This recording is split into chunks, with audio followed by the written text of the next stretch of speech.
تکبیر تحریمہ کے وقت ہاتھ کا چادر سے باہر نکالنا۔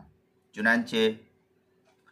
مرد حضرات نماز کے لیے جب نماز کے لیے کھڑے ہو تو مرد حضرات کے لیے مستحب یہ ہے کہ وہ تکبیرہ تحریمہ کہتے وقت اپنے ہاتھ اپنے چادر یا اسی طریقے سے آستین یا جبہ یا قبہ یا جو بھی کچھ پہنے ہوئے ہیں تو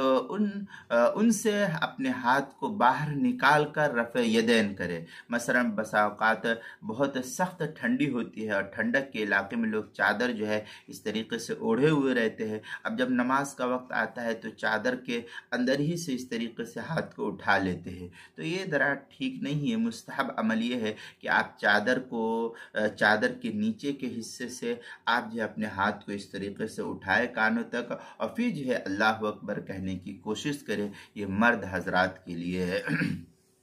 البتہ عورتوں کے لیے چادر کے اندر ہی سے رفع یدین کرے تو اس میں کوئی حرج نہیں ہے، ان کے لیے یہی عمل مستحب ہے۔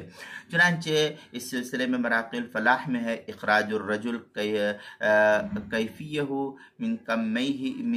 کمیہ عند التکبیر للاحرام والمرأة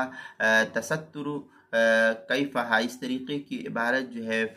مراقی الفلاح کے صفحہ 151 فتاوی تاتار خانیہ جو پرانا چھپا ہوا نسخہ ہے ادارت القرآن کراچی کا، اس کی پہلی جلد صفحہ 521 اور فتاوی تاتار خانیہ جو زکریہ بک ڈپو دیوبند کا جدید چھپا ہوا ہندی نسخہ ہے، اس کی دوسری جلد صفحہ 157 مسئلہ نمبر 2021 نمبر ہے کتاب المسائل، اس کی پہلی جلد صفحہ 346 اور 347 پر اس کو نقل کیا گیا ہے۔